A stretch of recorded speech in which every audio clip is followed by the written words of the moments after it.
परमेश्वर, हमारा प्रभु, हमारा यीशु मसीह हम पर इतना करुणा दिखाता है और हमें इतना प्यार करता है, और इसलिए हमें धन्यवाद करना चाहिए, क्योंकि वो हर बार जब हम इकट्ठा होते हैं तो हमें पवित्र शास्त्र में से कुछ दिखाता है, कुछ समझाता है और इस रीति से हमारी सहायता करता है, क्योंकि जो कुछ पवित्र शास्त्र में से हमें सीखने को मिलता है उससे हमें फायदा है।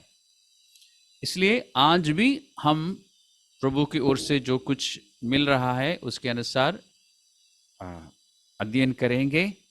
और आज चलते हैं, याकूब नाम की एक पुस्तक है बाइबल में, अंग्रेजी में जेम्स, और उस पुस्तक में से हम कुछ देखने की कोशिश करते हैं। और मैं परमेश्वर का धन्यवाद करता हूं, मेरे नाम की एक पुस्तक है बाइबल में, और इसलिए मुझे उसमें जाना चाहिए बार बार। और मैं आपको बताना चाहूँगा कि इस पुस्तक में वैसे तो परमेश्वर की सारी बातें, उत्पत्ति से लेके प्रकाशित वाक्य तक, फ्रॉम जेनेसिस टू रेवलेशन, यानी कवर टू कवर बाइबल में जितनी भी बातें हैं उसमें परमेश्वर की ओर से हमारे लिए बुद्धि की बातें हैं। लेकिन बाइबल में कुछ नहीं, दो पुस्तक ऐसे हैं जिसको पढ़ने से, जिसका अध्ययन करने से इंसान को बुद्धि मिलती है और समझ मिलती है, यानी इंसान बुद्धिमान हो जाता है। और इंसान से मेरा मतलब है जिन्होंने यीशु मसीह पर विश्वास किया है, जिन्होंने यीशु मसीह के उस बलिदान को स्वीकार किया है, ऐसे इंसान के लिए मैं कह रहा हूं कि वो बुद्धि और समझ दोनों प्राप्त कर सकता है। यानी ये बात मैं आपके लिए और मेरे लिए कह रहा हूं कि आप और मैं, हम दोनों परमेश्वर के वचन को पढ़ने के द्वारा बुद्धि और समझ प्राप्त कर सकते हैं। और विशेष करके दो पुस्तक हैं, एक है नीति वचन जो कि पुरानी वाचा में है, और एक है याकूब के नाम की ये पुस्तक, जिसमें से अभी हम सीखने जा रहे हैं। तो जिनको बुद्धि की कमी है वो ध्यान से इन बातों को पढ़ें और ध्यान से इन बातों को सुने और ध्यान से जो बात इस पुस्तक को पढ़ें, क्योंकि इसमें बुद्धि की बातें हैं। और इसके बाद आप नीति वचन में जाएंगे तो वहां पर भी बहुत सारी बातें हैं। उसमें लिखा है कि परमेश्वर ने नीति वचन इसलिए दिया है ताकि इंसान को बुद्धि मिले, ज्ञान मिले, और फिर समझ की बातें वो समझना शुरू करें।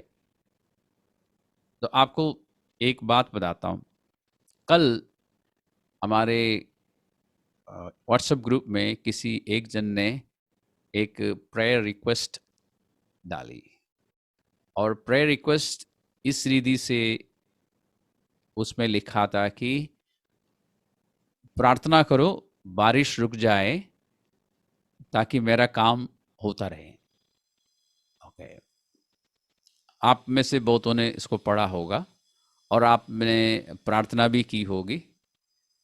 जिस व्यक्ति ने लिखा था उनका काम ऐसा है कि वो बारिश में काम नहीं हो सकता, कंस्ट्रक्शन का काम शुरू हो गया था और शायद वो रूफिंग का काम कर रहा था, रूफ कास्ट कर रहा था, जिसमें पानी नहीं पड़ना चाहिए।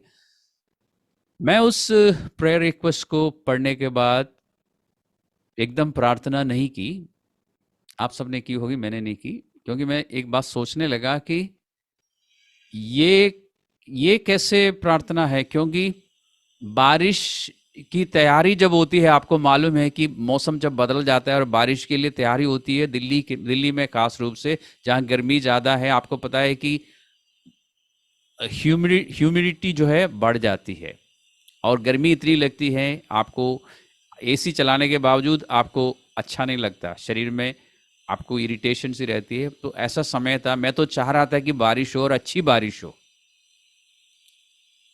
ताकि मौसम ठंडा हो जाए। और उसी समय एक व्यक्ति कहता है कि प्रार्थना करो बारिश ना हो। अब मैं यहाँ बैठ के प्रार्थना कर रहा हूँ, मैं मतलब मन में चाह रहा था कि बारिश जल्दी आए और मौसम ठीक हो जाए। और मैं कौन हूँ? मैं परमेश्वर का एक बच्चा हूँ, ठीक है। अब मैं मांग रहा हूँ कि जल्दी हो जाए, अच्छी तरह से हो। और दूसरा व्यक्ति, वो भी परमेश्वर का ही बच्चा है, आप सुनिए इस बात को ध्यान से, वो मांग रहा है कि परमेश्वर बारिश को रोक दो। और फिर परमेश्वर को मनाने के लिए बाकी लोगों से भी कह रहा है कि आप भी मिलकर मेरे लिए प्रार्थना प्रार्थना करो कि बारिश रुक जाए। तो परमेश्वर मेजोरिटी की बात सुनेगा या मिनोरिटी की बात सुनेगा? खैर, शायद आप लोग ऐसा नहीं सोचते होंगे, मैं ही का शायद ऐसी बातों को सोचता हूँ। लेकिन ये सब एक मिनट के अंदर ये सब बातें मैंने सोची, तब पवित्र आत्मा ने मेरे मन में एक बात डाली। आज हम उस बात को लेके चर्चा करेंगे। पवित्र आत्मा ने बोला, तुम्हें मिलता नहीं क्योंकि तुम मांगते नहीं हो। पवित्र आत्मा ने क्या याद दिलाया? तुम्हें मिलता नहीं क्योंकि तुम मांगते नहीं हो। और जैसे ही पवित्र आत्मा ने ये बात बोली, मुझे बहुत सारी बातें समझ आई, इसलिए मैंने प्रार्थना की, परमेश्वर, क्योंकि मुझे उस समय समझ आया, बहुत सारी बातें समझ आई। उसमें से एक बात बताता हूं कि परमेश्वर ऐसा कर सकता है कि उस व्यक्ति की भी प्रार्थना सुनी जाए और मेरी भी प्रार्थना सुनी जाए। यानी परमेश्वर ऐसा कर सकता है कि उसके उतने इलाके में बारिश ना हो ताकि उसका काम होता रहे, और जहां पे मैं हूं वहां बारिश होती रहे ताकि मौसम ठंडा हो जाए और मैं भी खुश, वो भी खुश। क्योंकि परमेश्वर दोनों बच्चों को बराबर प्यार करता है और दोनों के लिए वो पिता है, और पिता होने के कारण वो हमारी प्रार्थनाओं को सुनता है। और जो हम मांगते हैं उसमें एक शर्त हमेशा लगी रहती है, जो कुछ हम मांगते हैं अगर वो उसकी इच्छा के अनुसार हो, उसकी योजना के अनुसार हो, तो वो हमारे लिए कर देता है। अब हम याकूब की पत्री में हैं, इसमें देखते हैं 4 अध्याय में। क्योंकि जैसे पवित्र आत्मा ने मुझे ये बात याद दिलाई या मेरे मन में ये बात डाली, तो मुझे याद आया कि ये पवित्र शास्त्र में याकूब की पुस्तक में है। और मुझे क्यों याद आए कि याकूब की पुस्तक में है? क्योंकि मैंने इस पुस्तक को पहले भी पढ़ा है, ध्यान दिया है, इसलिए पवित्र आत्मा मुझे याद दिला सका। और ये भी एक कारण है जिसकी वजह से मैं आपको अक्सर कहता हूं कि बाइबल पढ़ो, बाइबल को पढ़ते रहो, रोज बाइबल पढ़ो, ताकि पवित्र आत्मा जरूरत के अनुसार आपको पवित्र शास्त्र की बातें याद दिला सके। तो 4 अध्याय में लिखा है कि 2 पद में लिखा है, उसके वो पद जो है थोड़ा सा लंबा है, उसके आखिरी हिस्से को देखिए, आखिरी सेंटेंस को देखिए। तुम्हें इसलिए नहीं मिलता कि मांगते नहीं। तो यदि मुझे परमेश्वर से कुछ नहीं मिल रहा है या आपको नहीं मिल रहा है, आप देखिए, अपने जीवन को देखिए। परमेश्वर क्या कह रहा है कि यदि आपको कुछ मिल नहीं रहा है जो आपको परमेश्वर की ओर से मिलना चाहिए था, वो इसलिए नहीं मिल रहा है क्योंकि आप मांगते नहीं, या मुझे नहीं मिल रहा है क्योंकि मैं मांगता नहीं, मैं मांग नहीं रहा हूं परमेश्वर से। तो मुझे और आपको क्या करना चाहिए? मांगना चाहिए। जाहिर है कि मांगना चाहिए। और हम देखते हैं यहां पर परमेश्वर क्या क्या बताता है। इसी पुस्तक का पहला अध्याय में हम चलते हैं और देखते हैं।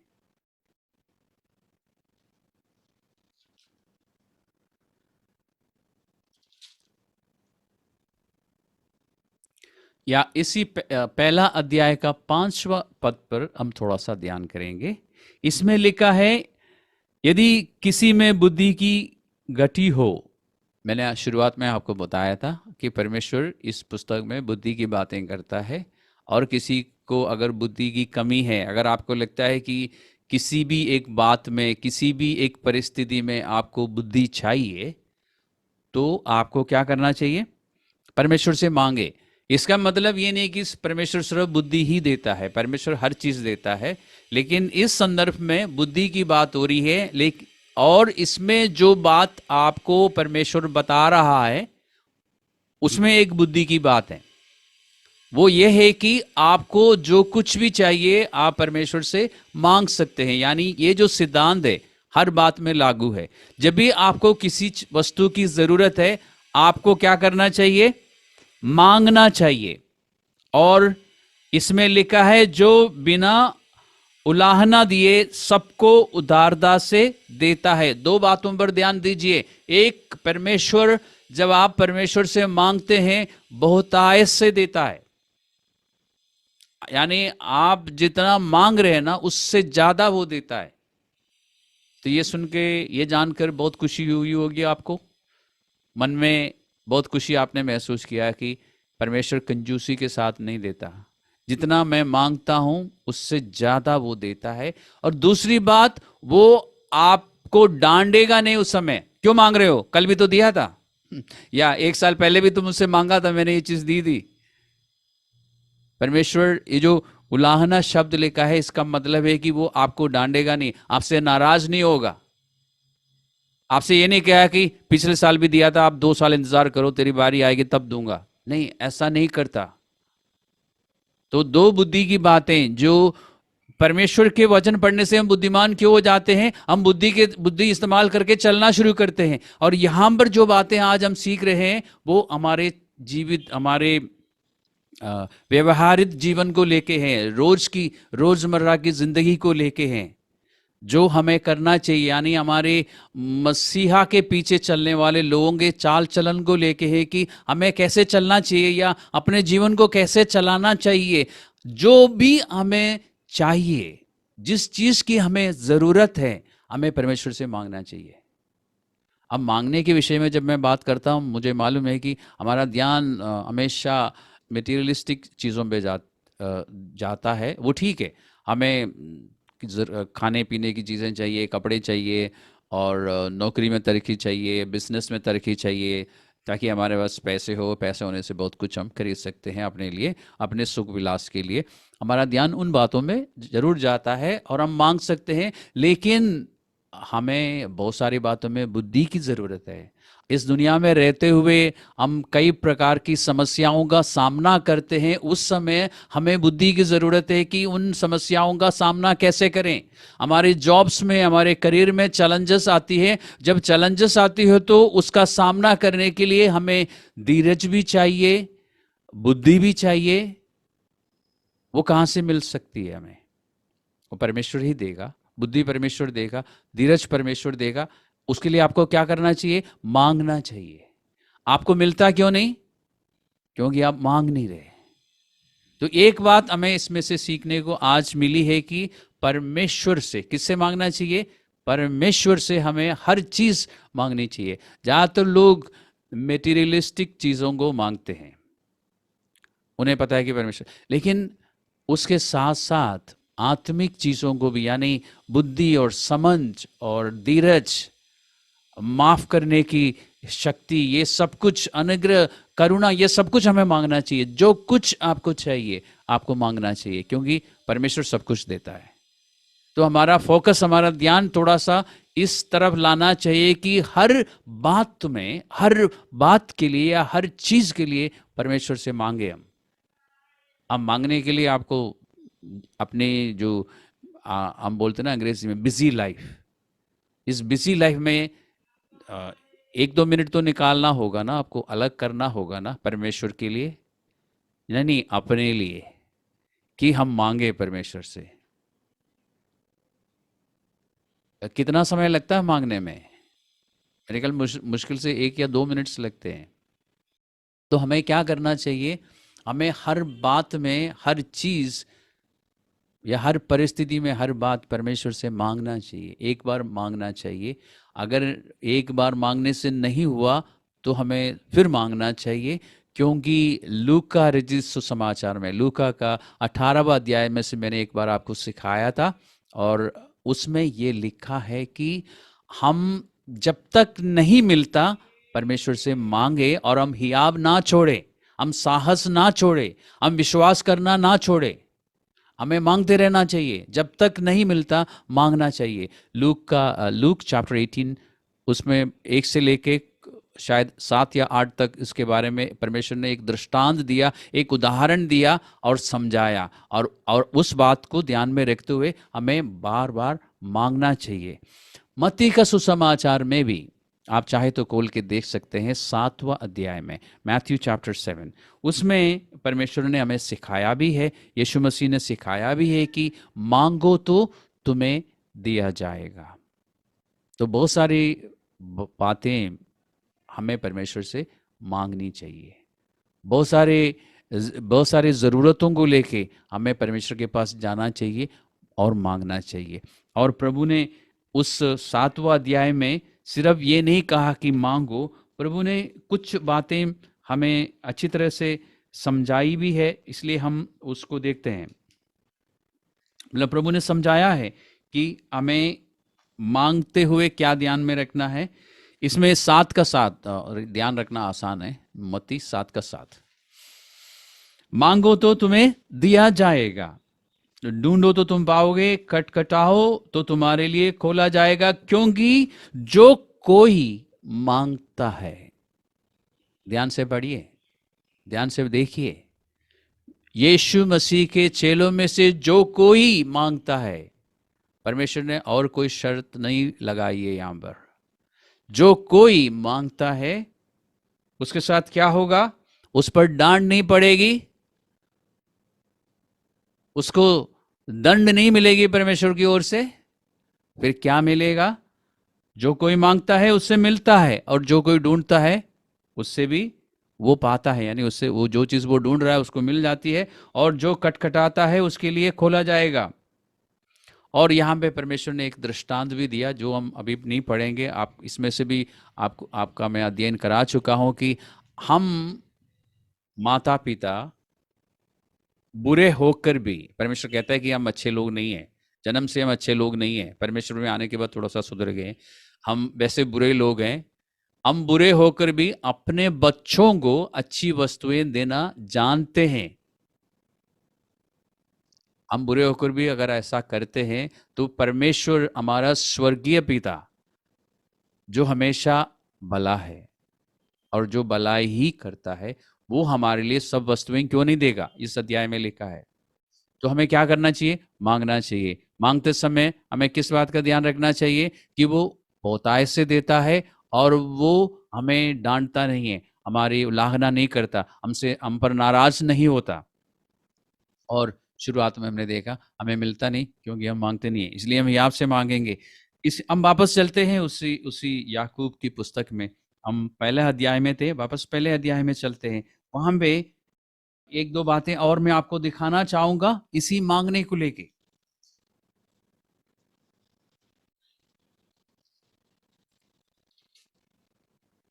और ध्यान रखिए, आप हर चीज परमेश्वर से मांग सकते हैं।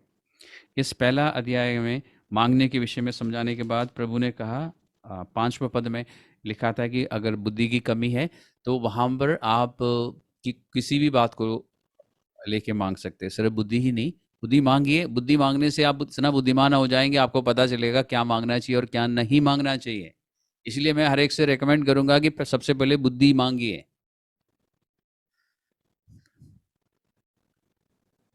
छठा पद में लिखा है, मांगते समय विश्वास के साथ मांगे और संदेह ना करे, क्योंकि संदेह करने वाला समुद्र की लहर के समान है जो हवा से बहती और उछलती है। ऐसा मनुष्य ये ना समझे कि मुझे प्रभु से कुछ मिलेगा। और 8वां पद में लिखा है, वे दुचित्ता है और अपनी सारी बातों में चंचल है। तो जो व्यक्ति परमेश्वर पर भरोसा नहीं करता, वो कभी ये ना सोचे कि मुझे कुछ मिलेगा। उसको सोचने की जरूरत नहीं, मिलेगा नहीं। क्यों? वो उसको मांगने की भी जरूरत नहीं। क्यों? क्योंकि उसको मिलेगा नहीं। क्यों नहीं मिलेगा? कारण लिखा है, उसको परमेश्वर पर, पिता पर भरोसा नहीं है। वो परमेश्वर में, ये किसके लिए बात हो रही है? उन लोगों के लिए बात हो रही है जो विश्वासी है, जो विश्वास में है, जो मीटिंग में आता है और सब कुछ करता है लेकिन उसको मिलता नहीं, क्योंकि वो विश्वास नहीं करता परमेश्वर पर, उसको भरोसा नहीं है। और दो खूबसूरत बातें इसमें लिखी है, ध्यान दीजिए। एक तो लिखा है कि वो दुचित्ता है और वो चंचल है, उसका मन चंचल है। यानी वो, उसका ध्यान, उसका उसका विश्वास जो है दुनिया की बातों पर है। दुनिया से मेरा मतलब ये पृथ्वी नहीं, ये ब्रह्मांड नहीं। दुनिया से, जो बाइबल में जब दुनिया शब्द हम पढ़ते हैं, संसार शब्द हिंदी में पढ़ते हैं, इसका मतलब है कि इस संसार की जो प्रणाली है, जो सिस्टम है, इस संसार की जो संसार का जो चाल चलन है, इस संसार की जो रीति है, उस पर उसका भरोसा है। इस संसार का जो कस्टम है, रीति रिवाज है, उन सब बातों पर उसका भरोसा है। परमेश्वर पर वो कभी कभी थोड़ा सा भरोसा करता है, इसलिए लिखा है कि चंचल है, दुचित्ता है। कभी कभी उसका भरोसा परमेश्वर पर आता है, लेकिन वो ज्यादा समय के लिए नहीं रहता, इसलिए नहीं मिलता। वो अपनी पिटिशन डाल देता है, थोड़ी देर के लिए विश्वास करता है, उसके बाद विश्वास खत्म हो जाता है। जब तक पिटिशन अप्रूवल होने पर है, उसका विश्वास खत्म होता है। ये मैं साधारण भाषा में आपको समझा रहा हूँ, क्योंकि कभी कभी परमेश्वर से मांगने के बाद मिलने में थोड़ा सा समय लगता है ना। कुछ बातें जल्दी मिल जाती है, जैसे कल बारिश के लिए मांगा था, जल्दी बारिश बंद हो गई और काम होता होता रहा। लेकिन कई बार कुछ चीज़ें मांगने के बाद हमें एक दो दिन या एक हफ्ता या एक महीना तक इंतज़ार करना पड़ता है, और बार बार परमेश्वर को याद दिलाते हैं। ऐसा नहीं कि परमेश्वर भूल जाता है, लेकिन परमेश्वर ने कहा कि मांगते रहो। मत्ती 7 में, मैथ्यू 7 में जो हमने पढ़ा ना कि मांगो तो तुम्हें दिया जाएगा, वो हिंदी में हम ऐसा पढ़ते हैं, अंग्रेजी में भी पढ़ते हैं ऐसा ही, लेकिन यूनानी में लिखा है कि मांगते रहो, यानी कीप ऑन आस्किंग, मांगते रहो, बार बार डेली मांगो जब तक काम पूरा नहीं होता। तो दुजित्ता व्यक्ति जो है, जिसको परमेश्वर ने एक और उसका विवरण या उसके बारे में हमें समझाने के लिए, ताकि हम अपने आप को देखें। और बाइबल पढ़ते समय मैंने एक बार आपको बताया ना कि बाइबल एक दर्पण है, एक आईना है, अपने आप को इसमें आप देख सकते हैं। तो जो व्यक्ति भरोसा नहीं करता, जो शक करता है, उसके लिए लिखा है कि वो चंचल है। कभी कभी थोड़ी देर के लिए उसका विश्वास परमेश्वर पर आ जाता है। जब विश्वास की बातें मीटिंग में की जाती है या आराधना के समय थोड़ी देर के लिए विश्वास आता है, उसके बाद उसका विश्वास चला जाता है। वो दुनिया की बातों पर ज़्यादा विश्वास करता है, इसलिए उसके जीवन में परमेश्वर का काम नहीं होता। इसलिए जो कुछ भी वो मांगता है या मांगना चाहता है, वो उसको नहीं मिलता। तो इसलिए हम आज अपने जीवन को थोड़ा सा जांच करेंगे। आज आज शाम को सोने से पहले, क्योंकि आज संडे है, छुट्टी का दिन है, सब बिजी होंगे। छुट्टी के दिन होने के कारण बहुत सारे काम होंगे आपके पास करने के लिए। तो आप उन सारे कामों को ख़त्म करने के बाद या उससे पहले थोड़ा सा समय निकालेंगे और अपने जीवन को देखेंगे कि क्या जो कुछ मैं मांग रहा हूँ मुझे मिल रहा है। अगर नहीं मिल रहा है तो कारण ये है कि आपका भरोसा नहीं है परमेश्वर पर, कि परमेश्वर मेरे लिए ये सब कुछ कर सकता है। दूसरी बात, अगर आपके पास ज़रूरत की चीज़ें नहीं है, तो देखिए आप मांग भी रहे हैं कि नहीं। अगर आपको पता चलता है कि आप मांग नहीं रहे थे, तो आप मांगना शुरू कीजिए। परमेश्वर बोल रहा है, आपका स्वर्गीय पिता आपको कह रहा है कि मांगो। और फिर इस पुस्तक में जहां पर बुद्धि की बातें हैं, आपको बताया जा रहा है कि आपके पास है नहीं, आपको मिलता नहीं, क्योंकि आप मांगते नहीं हो। और वो एक प्रकाश जो है, ये इतनी बात आपके हमारे लिए काफी थी आज के अध्ययन में। बाकी सब कुछ जो मैं बोल रहा हूं एक्स्ट्रा है। ये एक सेंटेंस आपके लिए काफी था कि तुम्हारे पास है नहीं क्योंकि तुम मांगते नहीं हो। उस पर आप खुद भी अगर मनन करते तो बहुत कुछ समझ आता, और मेरे जैसा व्यक्ति होता तो एकदम मांगना शुरू करता। ठीक है, परमेश्वर ने बोला तुम्हारे पास है नहीं, अब मैंने सुबह मांग लिया परमेश्वर से कुछ, फिर तुम्हारे पास है नहीं क्योंकि तुम मांगते नहीं हो, तो मैं किताब बंद करके मांगने लगा। हाँ, मुझे बुद्धि मिल गई थी उसी समय। तो आप ही पढ़िए, आपको इसमें बुद्धि मिलेगी, बुद्धि की आप बुद्धिमान हो जाएंगे। मैं नहीं कह रहा कि आप में बुद्धि नहीं है, लेकिन और बुद्धिमान हो सकता है, समझदार और समझदार हो सकता है, बुद्धिमान और बुद्धिमान हो सकता है। तो परमेश्वर क्या कहता है? चिंता हम संदेह ना करें, विश्वास करें, परमेश्वर पर भरोसा रखें और मांगे। तो हमें क्या करना चाहिए? मांगना चाहिए, और जब तक नहीं मिलता मांगते रहना चाहिए। इस मांगते समय हमें एक बात का पता होना चाहिए, पता होना हमारे लिए अच्छा है, ताकि हम परमेश्वर से वो चीज़ें मांगे जो परमेश्वर देने के लिए तैयार है। पवित्र शास्त्र में आप याकूब की पत्री में कुछ पन्नों को पलटने के बाद आप यूहन्ना की एक पत्री है, यानी ये याकूब की पुस्तक के बाद है, फर्स्ट जॉन, पहली पत्री यूहन्ना की। तो ज़्यादा मेहनत करने की ज़रूरत नहीं पड़ेगी आपको। याकूब के बाद पतरस है, पतरस के बाद यूहन्ना है। इसका 5वां अध्याय का 14वां पद को हम पढ़ेंगे। फर्स्ट जॉन 5:14, यहां पे इस प्रकार से लिखा है, और हमें उसके सामने जो हियाब होता है, किसके सामने? परमेश्वर के सामने, जो हमारा पिता है। हमें हियाब क्यों होता है? हम इससे पहले अध्ययन कर चुके हैं कि परमेश्वर ने हमें हियाब के साथ अपने पास आने की अनुमति दी है। वो कहता है हियाब से आओ मेरे पास, मेरे सिंहासन के पास तक, उसके परमेश्वर के सिंहासन के पास हमारी पहुंच है, हमें मालूम है। और वो कहता है हियाब से आओ, मैं अनुग्रह और करुणा दोनों दूंगा। ये हमने पढ़ा था इब्रानियों की पुस्तक 4 अध्याय में। आज अभी हम यूहन्ना के पत्री में क्या देखते हैं? परमेश्वर कहता है कि हमारे उसके सामने हियाब इसलिए होता है, क्यों होता है, या किस बात को लेके हियाब है? कि यदि हम उसकी इच्छा के अनुसार कुछ मांगते हैं तो वे हमारी सुनता है। परमेश्वर की इच्छा के अनुसार यदि हम कुछ मांगते हैं तो परमेश्वर सुनता है। मतलब क्या है? परमेश्वर हमें देता है। और 15वां पद को भी पढ़ लेते हैं। जब हम जानते हैं कि जो कुछ हम मांगते हैं वे हमारी सुनता है, तो ये भी जानते हैं कि जो कुछ हमने उसे मांगा है वे पाया है। यानी हमारे पास ये हियाब रहता है मांगने का, क्योंकि हमें मालूम है कि जो कुछ हम मांग रहे हैं वो उसकी मर्जी के अनुसार है। अब ये कहां से पता चलेगा?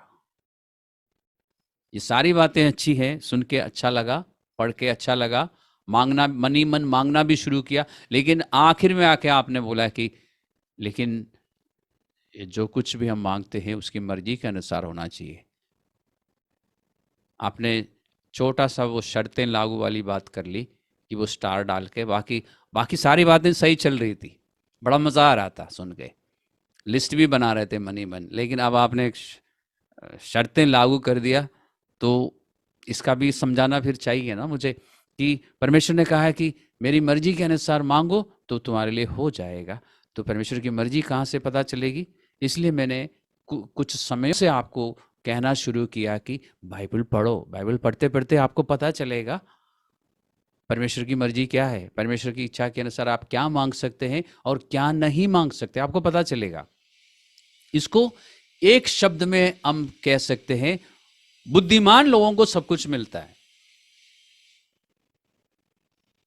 बुद्धिमान विश्वासी को सब कुछ मिलता है। क्यों? क्योंकि परमेश्वर से वो ही मांगेगा जो परमेश्वर की मर्जी के अनुसार है। वो परमेश्वर से कभी ऐसी चीज नहीं मांगेगा जो परमेश्वर की मर्जी के अनुसार नहीं है। तो इसलिए मैंने कहा जो बुद्धिमान है उसको सब कुछ मिलता है। बुद्धिमान कैसे बन सकता है? इस वचन को पढ़ने से। इसलिए मैं आपको कई हफ्तों से कह रहा हूं कि रोज बाइबल पढ़ो, रोज बाइबल पढ़ो।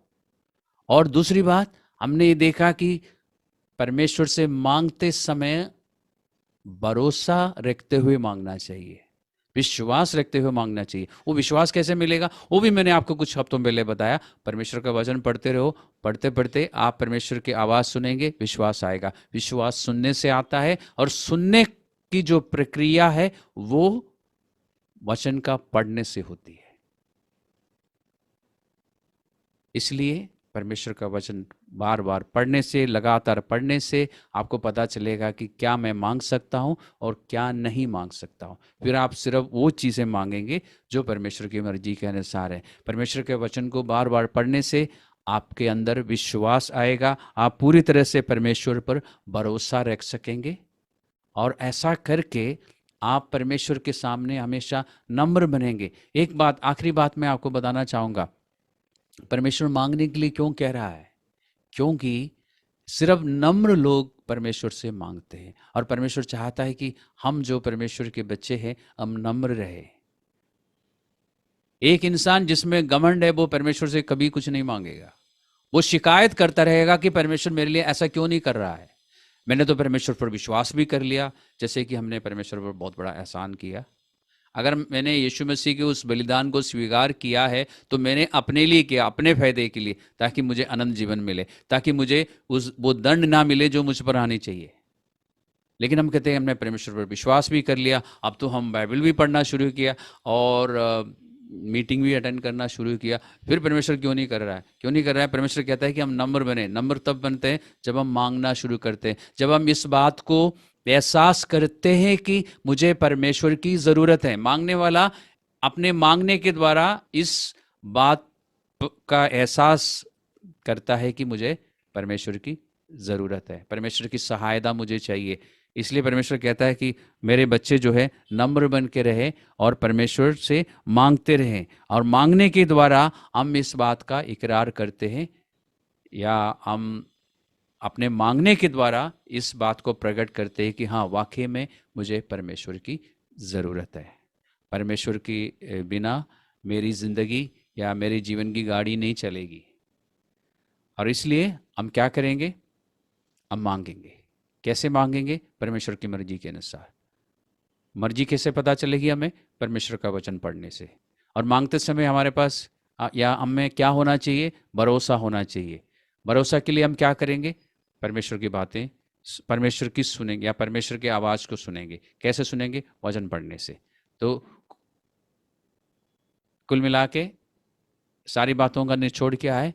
बाइबल पढ़ने से विश्वास भी आएगा, बाइबल पढ़ने से परमेश्वर की मर्जी भी हमें पता चलेगी और उसके अनुसार हम मांगेंगे, और वो हमसे वायदा करता है कि ही आपसे मांगो, क्योंकि जो मांगता है उसको, जो भी मांगता है उसको मिल जाता है। तो आज का अध्ययन हम यहाँ पर समाप्त करते हैं और हम परमेश्वर का धन्यवाद करेंगे, परमेश्वर से अनुग्रह मांगेंगे। एक बार हम प्रार्थना करते हैं। प्रार्थना, जो कुछ हमने सुना है, जो कुछ हमने अभी अध्ययन किया है, वो हमारे जहन में अच्छी तरह से बैठ जाए और हम उसके अनुसार सोचना, बोलना और करना शुरू करें। पिता परमेश्वर, यीशु मसीह के नाम से हम तेरे सम्मुख आते हैं। धन्यवाद परमेश्वर, तू हमसे कहता है कि हम मांग सकते हैं और हमें मांगना भी चाहिए। तेरे वचन के अनुसार, तेरी इच्छा के अनुसार जो कुछ हम मांगते हैं परमेश्वर, तू हमारे लिए करता है। मैं प्रार्थना करता हूँ हम में से हर एक जन में मांगने का हियाब हो परमेश्वर। लोग हिम्मत करे और मांगे और फिर पाए। शिकायत करने के बजाय, कुड़कुड़ाने के बजाय, अविश्वासी बन के रहने के बजाय हम विश्वासी बन के रहे कि हमारा पिता हमारे लिए वो सब कुछ करेगा जिसके लिए वो वायदा करता है हमसे। परमेश्वर, मैं प्रार्थना करता हूँ हम में से हर एक में ये याद हो कि हम मांगे और पाए प्रभु, यीशु मसीह के नाम से। आमीन। हालेलुया।